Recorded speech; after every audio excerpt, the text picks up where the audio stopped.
bien branchés sur www.tv La Frangésie et vous aussi qui êtes branchés sur notre radio La Frangésie.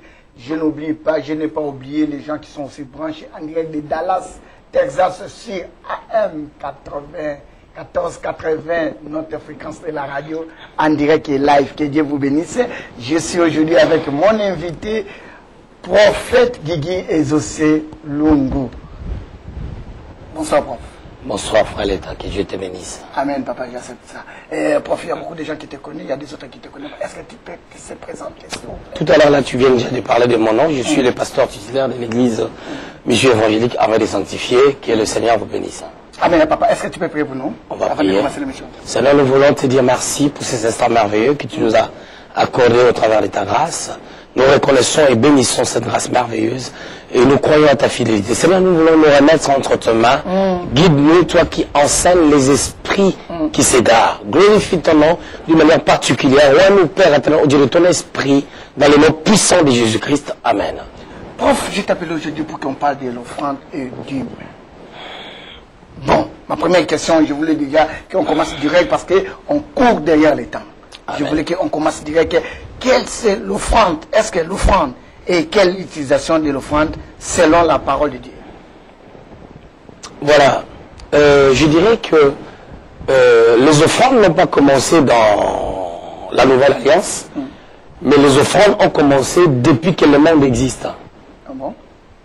Parce que une offrande, c'est ce que l'homme donne à son Dieu pour marquer sa reconnaissance envers son Créateur, envers son Dieu, envers son Rédempteur.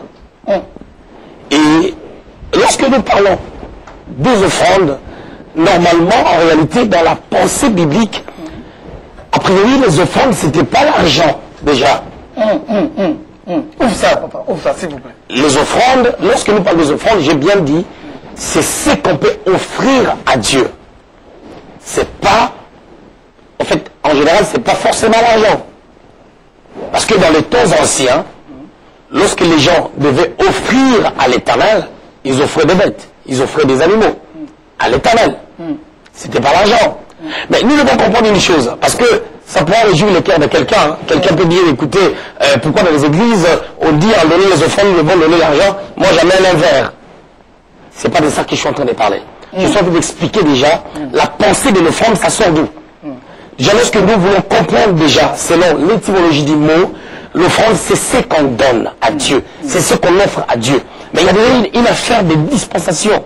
C'est-à-dire, dans chaque époque, dans chaque dispensation, il y avait une certaine mentalité, il y avait une certaine manière de pouvoir se comporter, en fait, de pouvoir offrir. Je donne un exemple, déjà, pour continuer ma pensée.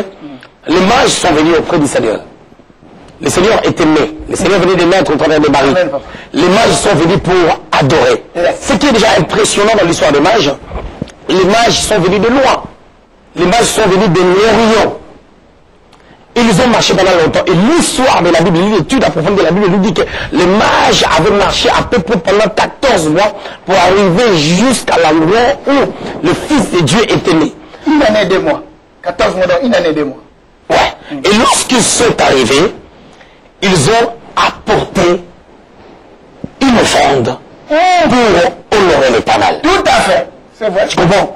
Ils ont apporté, ils avaient apporté, ils étaient venus pour adorer. Ils ont dit que nous sommes venus pour adorer. Or, on ne peut pas parler de l'adoration lorsqu'il n'y a pas une offrande qu'on offre à l'Éternel. Or, Dieu nous a sauvés pour les servir. Maintenant, lorsque nous entrons dans la pensée des enfants d'Israël, lorsqu'ils étaient en Égypte, tu remarqueras que Moïse est en train de dire à Pharaon, Dieu dit, laisse mon peuple aller m'adorer dans le désert. C'est-à-dire, nous sommes sauvés pour servir, raison pour laquelle la Bible déclare, nous sommes un royaume de sacrificateurs. Apocalypse au verset 1er. Mais Dieu avait prononcé encore la même parole aux enfants d'Israël dans le désert, dans Exode au chapitre 19, que j'ai fait de vous, Israël, un royaume de sacrificateurs. Mais pour être dans ce royaume de sacrificateurs, Israël devait payer une offrande à l'Éternel pour reconnaître le Dieu qui les a sauvés de l'emprise qu'ils avaient en Égypte. Merci, prophète. On avait toujours besoin de toi. Parce que la Bible nous dit, Il faut que vous assoyez dans les pieds des prophètes et des prophètes en arrière de Thomas, ce sont des apôtres. Excusez-moi bien aimé, je parlais pas lingala. Excusez-moi. Donc il faut s'asseoir dans les pieds des Thomas, des apôtres, Sakoli. Ça va être bien pour toi. Prof, j'ai encore une question. Ouais. Ah, quelle est la différence entre l'offrande et dîme? Ouais. Ça, c'est la question avant de rentrer à tout. Voilà. Lorsque nous parlons d'une offrande, comme j'avais dit tout à l'heure que l'offrande, c'est ce qu'on offre à Dieu pour lui être reconnaissant. Mais par contre, l'offrande, c'est volontaire en fait. Il n'y a pas un montant fixe parlant des offrandes qu'on peut donner au Seigneur. Les gens doivent donner librement selon leur désir. Ou je dirais encore selon leur compréhension par rapport à Dieu. Oh yes! Parce que tout le monde ne comprend pas Dieu de la même manière. Ah bon? Non, nous pouvons écouter la même parole. Nous pouvons manger la même chose, mais la chose que nous mangeons n'aura pas les mêmes effets. Je donne un exemple. Je donne un exemple. Deux enfants sont nés dans la même famille, ils mangent la même chose, et lorsqu'ils vont grandir, après avoir atteint l'âge, par exemple, de 18 ans, tu remarqueras que leur croissance ne sera pas pareille. Et ce sont des enfants d'un même père, d'une même mère. Pourquoi? C'est parce que chaque chose qu'on reçoit, chaque chose qu'on fait entrer en nous, a des réactions tout à fait différentes, parce que nous sommes des personnes différentes. Nous pouvons écouter la même parole, le même message, mais notre manière de saisir, notre manière de capter, c'est pas la même chose. Je peux prêcher quelque chose. Pour une autre personne, ça l'encourage. Pour une autre personne, ça l'amène à pouvoir prendre une bonne décision par rapport à sa vie. La même parole, mais ça a des effets différents. C'est pour dire que chacun doit, la Bible même dit, chacun doit donner. La Bible dit, chacun doit donner selon la manière dont il l'a résolu. Et lorsque le Seigneur s'est mis devant le panier des offrandes, il le regardait. Il voulait voir comment est-ce que les gens donnaient. Le Seigneur a dit, d'autres personnes ont donné. J'aime ça. D'autres personnes ont... Non, tu aimes ça, dit de manière fausse. J'aime ça, parce que Jésus était debout en regardant l'enfant. Ah, c'est bien. Écoute, beaucoup de gens aiment ça, mais d'une manière égarée. Tout à fait, papa, ouvre-moi. Parce que lorsque le Seigneur s'est mis là, les premiers du Seigneur, c'était quoi? Vous savez, Jésus-Christ est le Fils de Dieu, Jésus-Christ est Dieu. Étant Dieu, il a la capacité d'omniscience, d'omniprésence et d'omnipotence. Il a la capacité de connaître le passé, de connaître le présent, de connaître le futur. Le Seigneur savait qu'il y a des gens qui donneront par leur superflu. Il y a des gens qui auront beaucoup, mais ils ne donneront pas ce qu'il faut. Mais la femme qui avait donné 2 pièces, c'est tout ce qu'elle avait. Raison pour laquelle son offrande a été considérée comme une grande offrande, parce que c'est tout ce qu'elle avait. Je prends un exemple bête. On se met là devant le palier, quelqu'un a des millions et des millions. Il vient, il donne 10 euros à Dieu. Ok? Il a des millions. Il a 1 million d'euros. Je prends l'exemple, il a 1 million. Il donne 10 euros seulement au Seigneur. Mais une autre personne vient, la personne n'a que 50 centimes. C'est tout ce qu'elle a. Ou je dirais la personne n'a que 1 euro. Elle prend 50 centimes, elle donne. Qui a beaucoup donné? Celui qui a donné la moitié de tout. C'est la personne qui a donné la moitié de ce qu'elle avait. Oui. Pendant que cette personne qui avait des millions, normalement, son montant est supérieur à ce que l'autre a donné. Tout à fait. Mais ça dépend de la statistique. C'est ce que le Seigneur voulait faire. Le Seigneur voulait nous donner une notion de statistiques concernant les offrandes. Parce que tu sais, dans la parole de Dieu, il y a aussi des mathématiques. Hein. Bon, je recommence. En fait, je continue. On a compris que l'offrande, c'est ce qu'on donne à Dieu volontairement, selon la compréhension que nous avons de sa personne. Mais la dîme, c'est le 1/10 de nos revenus. Le 1/10 de nos revenus. C'est-à-dire, ce que nous gagnons mensuellement, nous devons prendre le 1/10, le 10% et donner à Dieu. Il y a quelque chose que j'aimerais bien rectifier. Dans nos églises, les gens ont tendance à pouvoir donner la dîme à l'homme plutôt qu'à Dieu. Oh, comment ça? Je vais m'expliquer. Comment ça? Lorsque le pasteur reproche quelque chose à quelqu'un et que le frère n'est pas content, tu verras, c'est moi là, le frère ne va pas donner la dîme. Le frère donne la dîme s'il est content. Oh, parce que ce frère-là n'a pas compris, il donne la dîme à un homme, mais pas à Dieu. Le Seigneur Jésus-Christ dit, celui qui reçoit, celui que Dieu a envoyé me reçoit.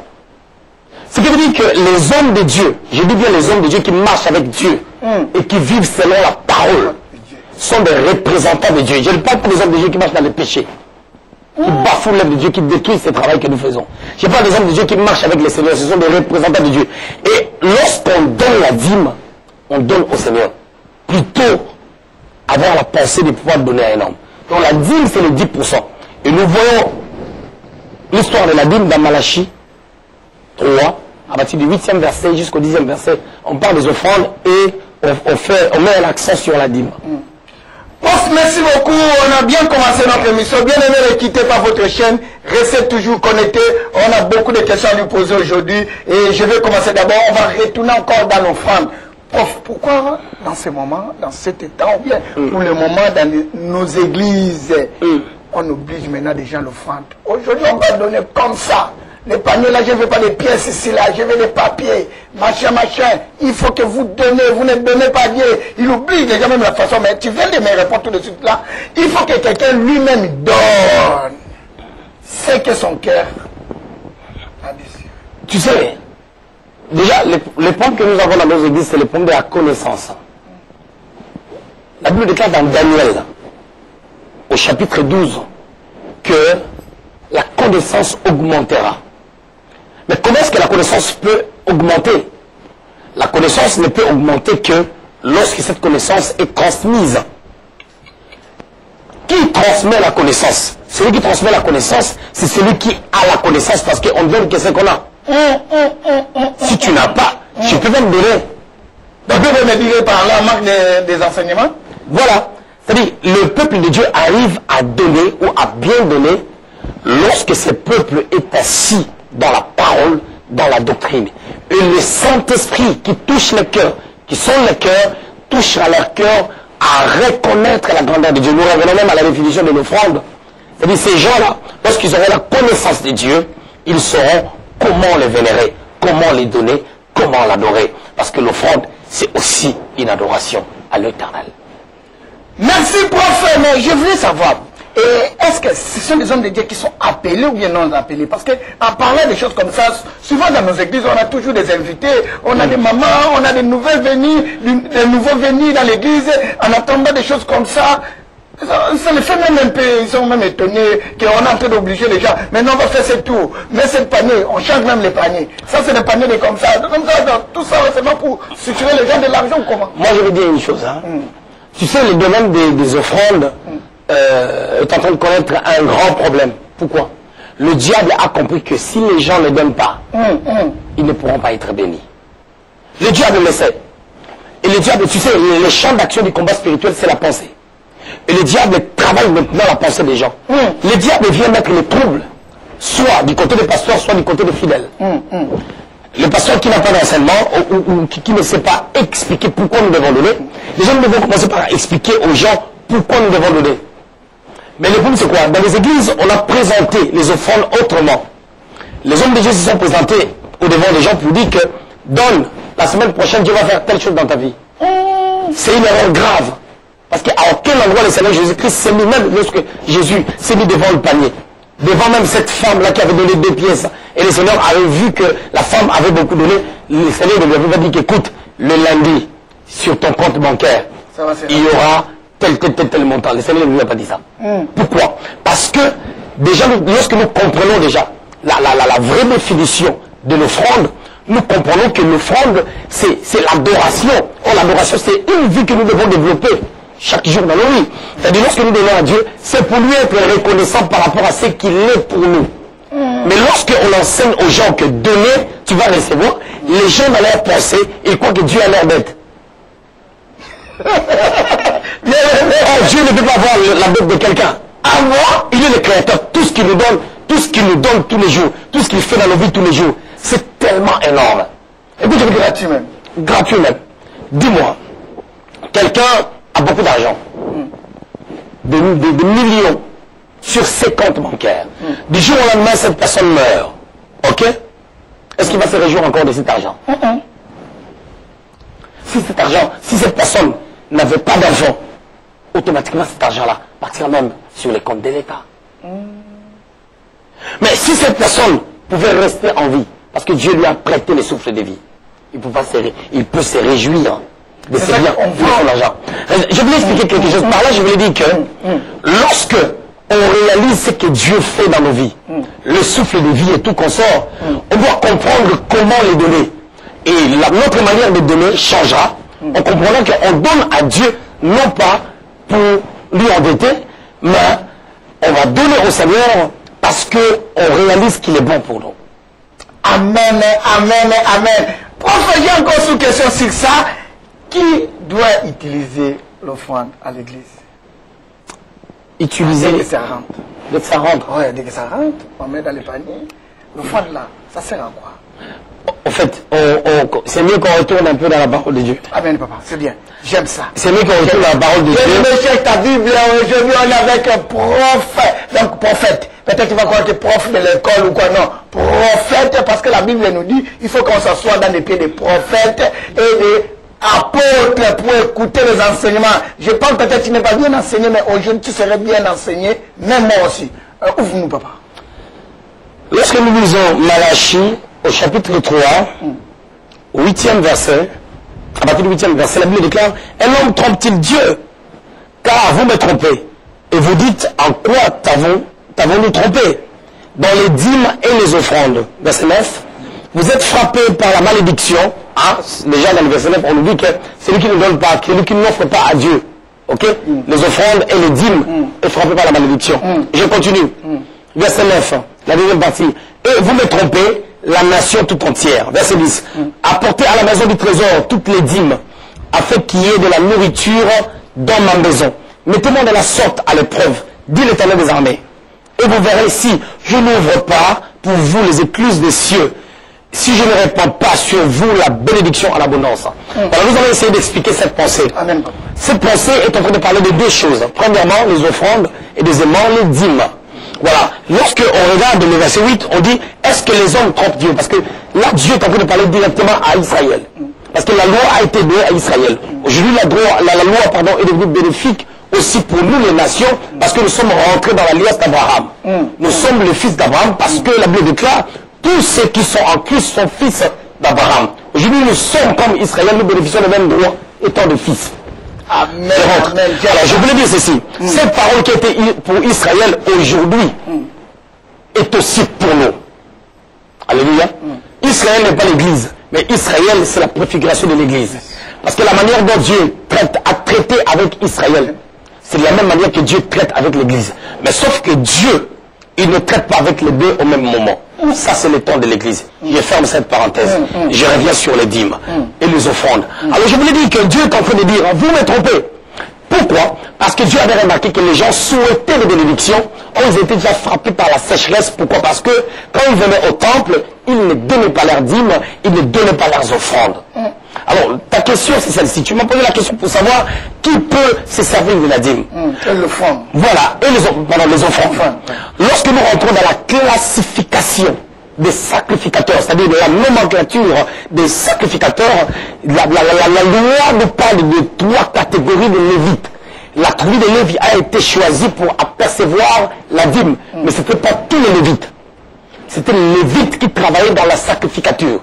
C'est-à-dire les dîmes, les offrandes et les dîmes, c'est ce qu'on offre à l'Éternel pour que ça puisse faire marcher, nourrir l'église. Or, qui travaille à l'église? Ceux qui travaillent à l'église, qui travaille à l'église? Ceux qui travaillent à l'église, au temps ancien, pour parler déjà du temps ancien, c'était les sacrificateurs. C'est-à-dire, le problème de la dîme et des offrandes, c'est quoi? Parlons déjà de la dîme. Parlons déjà des offrandes. Les offrandes, c'est pour faire fonctionner l'église.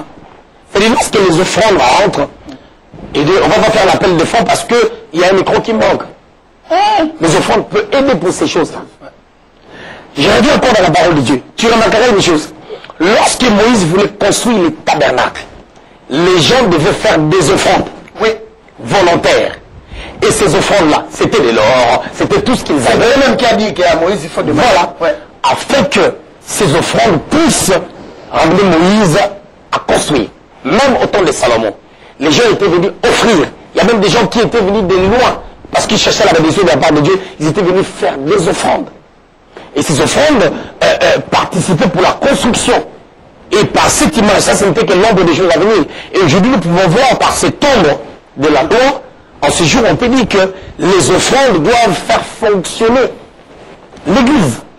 Et les dîmes revenaient aux sacrificateurs, aux temps anciens. Parce que les sacrificateurs n'avaient pas part dans la partage que Israël devait avoir. Leur part, c'était l'Éternel. Alors, ils apercevraient les dîmes. Merci, prophète. Comme en ce jour, juste une petite pensée, comme en ce jour, un homme de Dieu véritablement loin doit servir Dieu à temps plein. Et en servant Dieu à temps plein, il n'a pas part au travail professionnel comme tous les gens. Sa part, c'est l'Éternel. Donc, il doit apercevoir la dîme. Que Dieu vous bénisse. Vous êtes bien branchés sur www.tv La Foi Jésus. J'aime ça. J'aime la télévision La Foi Jésus. On a des paroles. C'est parce qu'on a des paroles de temps. C'est ça que je suis fier de ça. Et pour faire, j'ai une question à demander encore vis-à-vis de l'offrande. L'offrande, là, comme tu viens de nous expliquer bien. Quand est-ce que quelqu'un peut donner Dieu l'offrande? Parce qu'il y a des gens qui ont de l'argent, qui font des dons. Parfois, on voit quelqu'un qui vous appelle. Non, moi je vais faire une don. Il faut nous faire aussi différents des dons. Peut-être il y a des gens qui se compliquent à ça. Parce que j'avais vu quelqu'un qui s'est compliqué avec les dons. J'avais dit non, quand je vais recevoir un homme de Dieu ici là, je vais lui poser cette question. S'il peut nous expliquer ça vis-à-vis des Écritures ou bien à son passé. On t'appelle. Allô papa? J'avais dit que j'ai reçu quelque chose ici là, mais il a l'habitude de donner sa dîme, il a aussi l'habitude de donner aussi son offrande. Mais papa, je vais venir à l'église pour que vous achetez si c'est quoi ça, ou quoi, ou bien les chaises ou quoi. Est-ce que quelqu'un comme ça, quand il fait on dit quoi, don, il donne son don. Ça c'est un don, l'homme de Dieu peut manger, ou bien l'homme de Dieu peut utiliser ça aussi en achetant les choses qui manquent à l'église. C'est un peu de parce qu'il y a des confusions. Parfois, on voit peut-être que l'homme de Dieu, on l'a béni à quelque chose comme ça. Tous les gens commencent à être derrière. Là, oh non, à ce moment, il a acheté ça, notre l'argent de femme. Il a acheté comme ça. On l'a donné même don. Donc, et aussi les dons là, l'homme de Dieu amène à son corps à l'église pour faire comme ça. C'est ça qu'on ne comprend pas. Pourquoi ça? Tu sais, j'aime la sagesse, le don de la sagesse. Le don de la sagesse fait partie des dons spirituels, selon ce que l'apôtre Paul est en train d'expliquer dans 1 Corinthiens chapitre 12. Et la sagesse nous amène à pouvoir gérer certaines choses selon la pensée que l'esprit met en nous. Et cette sagesse l'a grandi. C'est ce qu'on a vu avec Salomon. Salomon lui a amené 2 femmes qui s'est disputées d'un enfant. Vous savez comment il a géré l'affaire. Il avait l'esprit de la prophétie. C'était le fils des prophètes parce que David était prophète. Mais Salomon a exercé la sagesse. Par la sagesse, je dirais aux hommes de Dieu, lorsque quelqu'un se présente devant de toi pour te donner quelque chose, déjà il faut poser la question à la personne. Est-ce que tu donnes à l'église ou tu donnes à moi?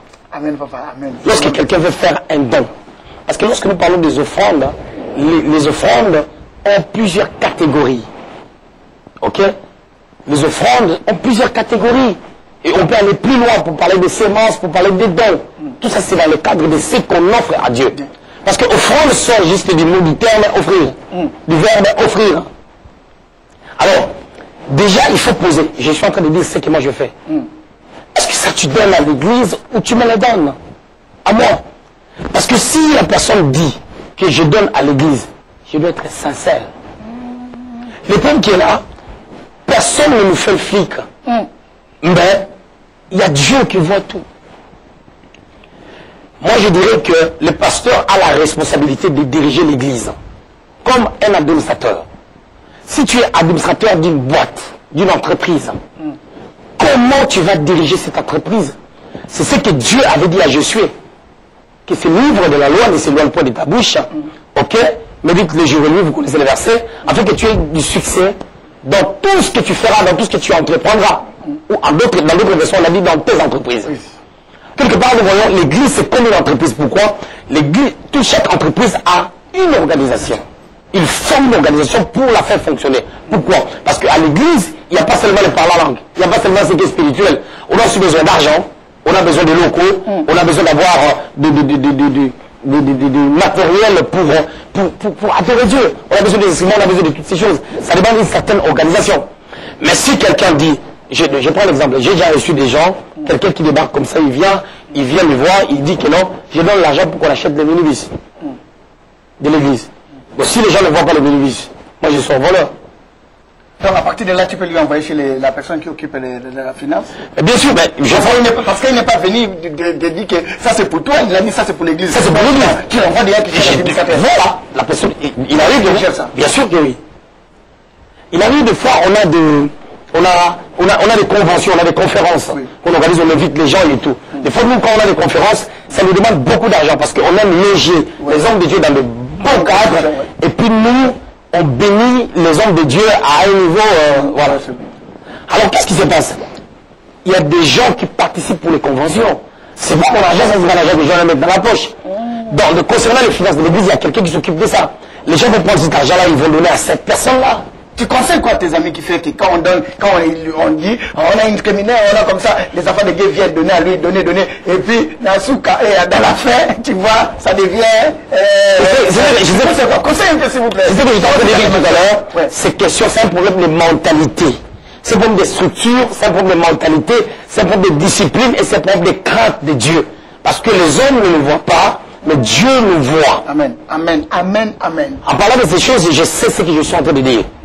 Parce que je suis une personne, on m'a semé à la maison, moi j'ai semé ça à l'église. Donc je sais de quoi je suis en train de parler. Je suis un semeur. Je suis quelqu'un qui sait offrir à Dieu. Tu as semé aussi beaucoup, là, quand tu as semé ça, tu as maintenant des retours, tu recevras maintenant des retours, non? Non, mais je dirais, je peux pas dire à Dieu, Dieu ne m'a pas donné ce que moi j'ai donné. Ça, c'est terre à terre. Je ne peux pas commencer à comparer des choses, il y a ceci, il y a cela. Ça, c'est l'enfantillage. Je ne travaille pas cette dimension-là. Je dirais que c'est que Dieu a donné le souffle de vie. Déjà, le fait de les connaître, c'est grand. Je ne peux comprendre rien. Amen. Ça, c'est juste une parenthèse que j'ai voulu épingler pour dire qu'on ne peut pas parler de ces choses tant qu'on n'est pas un adorateur. Quand je parle d'être un adorateur, c'est-à-dire celui qui sait reconnaître Dieu par ses offrandes, par ses dîmes, par ses dons, par ses sémences. Tu comprends? C'est question de discipline. Nous devons être disciplinés. Nous devons être disciplinés nous-mêmes. Savoir faire la part des choses, séparer l'argent de l'église et ton propre argent. Ça, c'est déjà l'ordre que tu établis. Est-ce que, prof, j'ai une question que ça vient de mes viennes, ça vient de moi-même tout de suite. Est-ce que l'église qui est bien organisée, on peut commencer à payer le pasteur son salaire, il a son salaire, comme ça. L'église, je ne sais pas, tu dirais que je deviens une église. Est-ce que l'homme de Dieu peut avoir son salaire fixé comme ça, qu'on commence à lui payer par mois? Est-ce qu'il est comme ça? Je reviens à la sagesse. Ça, c'est une bonne chose et ça dépend de l'organisation de chaque église. Tu sais, hein, nous devons quitter l'esprit religieux et travailler dans la révélation. Je comprends. L'apôtre Paul a pris certaines décisions à l'église et des choses que les gens n'ont pas compris. On voit ça. Il donne le conseil à Timothée et il a parlé aussi de ces points à l'église de Corinthe. Je ne veux pas qu'on fasse un débat aujourd'hui concernant le ministère de la femme. Je veux dire qu'il y a eu une compréhension concernant le ministère de la femme lorsque Paul est en train de dire que la femme se taise. Les gens déjà, en lisant la parole de Dieu, ils n'ont pas compris qu'est-ce que la Bible voulait dire exactement dans les textes originaux. Or, dans les textes originaux, Paul est en train de parler de la situation qui faisait en sorte que les femmes se levaient pour pouvoir parler pendant les réunions, pendant le culte. Ils parlaient à leur mari au lieu d'attendre pour poser ces questions à la maison. À la maison, oui, à la fin du culte. Tu vois, il y a des choses que les gens ont tergiversé le sens. Et les gens ont dit, la femme, écoutez, la femme ne peut pas prêcher, Si la femme ne peut pas prêcher, pourquoi les saints esprits étaient descendus sur toute chair? Pourquoi Joël avait prophétisé que dans les derniers jours, je répandrai de mon esprit sur toute chair? Vos fils et vos filles prophétiseront. Je répandrai de mon esprit sur mes servantes et mes serviteurs. C'est que la Bible reconnaît qu'il y aura des servantes. Tu vois, ça c'est un faux débat déjà. C'est pour dire que l'église ne doit pas rester, je reviens par rapport à l'argent, par rapport aux offrandes, pardon. L'église ne doit pas rester religieuse. L'église doit progresser dans la connaissance. Si dans une église, ils ont mis une organisation où le pasteur a une paye, selon leur organisation, gloire au Seigneur. Mais je dirais, les gens qui agissent de la sorte, si l'église grandit et qu'il y a plus de revenus, est-ce qu'ils garderont la paye en tant que tel, ou cette paix doit progresser? Ça dépend de leur organisation. Non, ça paye, il faut excusez-moi parce que... Alors, par là, je voulais dire que l'église étant, lorsque on dirige l'église, tu vas voir une chose, je vais te dire une chose. La manière dont Dieu fonctionnait avec Élie, c'était le même Dieu, non? Mais ce n'est pas la même manière qu'il fonctionnait avec Moïse. Les réalités étaient différentes, les ossatures étaient différentes. Moïse a servi Dieu dans le désert. Il a commencé en Égypte et il a fini dans le désert. Élie a servi Dieu en Israël. L'ossature des choses était différente et partant de la parole de Dieu et de la sagesse de Dieu, chaque personne savait comment faire fonctionner le royaume. Tu dis quoi les hommes de Dieu qui n'acceptent pas que les gens donnent les dîmes, qui disent qu'ils ne donnaient pas les dîmes, ne donnaient pas l'offrande, tu dis quoi? C'est les hommes de Dieu aussi comme vous, les pasteurs. Voilà. En fait, tu dis quoi? S'il y a un homme de Dieu comme ça. S'il y a un homme de Dieu ou des hommes de Dieu écrit, hein? Voilà. Ce sont des choses qui sont écrites dans la Bible, comme j'avais entendu quelqu'un dire que la dîme c'était la loi. Et, la dîme c'était la loi. Et cette personne est en erreur parce que la loi déjà n'a pas été abolie. Le Seigneur Jésus-Christ dit dans Matthieu chapitre 5 que je ne suis pas venu abolir la loi, mais l'amener à la perfection. Ça c'est un de deux. Je voulais dire que la dîme n'a pas été instaurée au temps de la loi. Non. C'était avec Abraham dans la 4e dispensation. La dispensation de la promesse, c'était avant la loi. Donc déjà, il s'est trompé déjà de dire que c'était la loi. C'est déjà une erreur. Et deuxièmement, la loi n'a pas été abolie. Jusqu'aujourd'hui, nous avons besoin de la loi. Mais la loi a été rendue pure. La loi a été rendue propre. La loi a été expliquée par Jésus-Christ. Prendre les valeurs, prendre ce qui est essentiel. Et le Seigneur Jésus voulait faire comprendre aux gens que la loi était l'ombre des choses à venir. C'était un portrait, c'était quelque chose d'allégorique pour pouvoir ramener les gens à avoir une image de ce qui viendra, de ce que le Seigneur voudra ramener pour ramener les choses à la perfection. J'ai encore une sous-question vis-à-vis de ça. Est-ce qu'une église, comment l'église ça peut se vivre quand un homme de Dieu dit qu'on ne peut pas donner les dîmes, on ne peut pas donner l'offrande? C'est satanique, c'est démoniaque. Cet homme de Dieu qui dit qu'on ne peut pas donner les dîmes et les offrandes, il ne connaît pas son ministère. Mais il a le droit de s'égarer. Hein. Jean dit que celui qui veut s'essuyer encore davantage. Parce que l'enfer a été créé par Dieu par rapport aux bêtises des hommes pour que les gens aillent là-bas. Que Dieu vous bénisse. Vous êtes bien branchés sur www.tv la foi en Jésus, la télévision de la vérité qui libère. Sois toujours connecté. Tu vas connaître la vérité. Et la vérité va te connaître aussi. Prof, je t'appelle ici là chaque vendredi à 19h pour qu'on essaie un peu de développer beaucoup de thèmes. Sur l'offrande, sur la dîme, on prend quoi, on laisse quoi? Nous devons donner les offrandes à Dieu. Nous devons donner nos dîmes. C'est ce que la parole de Dieu déclare. Le Seigneur Jésus-Christ, même à son temps, il a dit, n'enlevez aucun iota de ce qui est écrit. Là, il parlait même de la loi. On ne doit rien enlever concernant la parole de Dieu. Pourquoi nous faisons le baptême? C'est pour se conformer aux Écritures. Parce que la Bible déclare qu'elle fait de l'utilisation des disciples et ils devaient être baptisés aussi. Il y a des choses que nous faisons. Pourquoi nous chantons à l'église? Pourquoi on ne peut pas dire que non, bon, aujourd'hui on ne chante pas. On va devoir écouter la parole de Dieu. Nous chantons parce que, aux temps anciens, depuis que Dieu nous a créés, les gens le célébraient. Même les anges le célèbrent chaque jour. Et nous aussi, nous devons rentrer dans cette tendance. Donc par là, tu es en train de dire qu'il faut qu'on utilise tout de la Bible. Bien sûr que oui. Par là, je suis en train de dire qu'il n'y a rien à mettre de côté concernant la Bible. Si tu veux obéir, tu obéis. Si tu ne veux pas obéir, je te dis qu'un jour, le patron des patrons, le chef de l'église viendra chercher cette église. Peut-être que tu resteras, je ne sais pas. Merci, j'étais pas moi-même seul aujourd'hui, j'étais avec mon invité principal, prophète Guigui Ezesenungu de Lissambourg. C'est ça que j'ai l'habitude de vous dire, il faut s'asseoir dans les pieds des prophètes et des apôtres, les gens qui ont la connaissance que Dieu a mis à eux. Prof, j'aimerais bien que tu pries pour les frères et les sœurs qui ne comprennent rien concernant l'offrande et les Bibles. Même les hommes de Dieu, soit disant les hommes de Dieu, des lettres là qui commencent avec P. C'est un peu de prier pour nous tous. Nous allons prier. Seigneur, nous bénissons ton nom et je prie pour mon frère et ma sœur qui n'ont pas encore compris ou qui n'ont pas encore compris. cette dimension des choses. Seigneur, ma prière est que tu puisses illuminer les yeux de leur cœur, afin qu'ils voient la splendeur, la ferveur, la grandeur et la véracité de ta parole. Parce que lorsque la parole jaillit au-dedans de nous, nous sommes éclairés, on n'a pas besoin de la lumière de ces mondes pour nous éclairer. Parce que le Saint-Esprit nous éclaire pour nous ramener à la connaissance. Père, je prie, afin que ces derniers soient éclairés pour commencer à vivre cette vie d'adoration dans des dîmes et dans des offrandes, pour que leur vie soit bénie. Parce que tu as dit dans Malachie, mets-moi de sorte en épreuve, si je n'ouvrirai pas les églises des cieux. Père, nous voulons que tu ouvres la porte. Nous voulons que tu ouvres les portes. Parce que tout le monde aime la bénédiction. Mais il faut que nous puissions te donner. Non pas pour t'endetter, mais pour être reconnaissant de ce que tu es.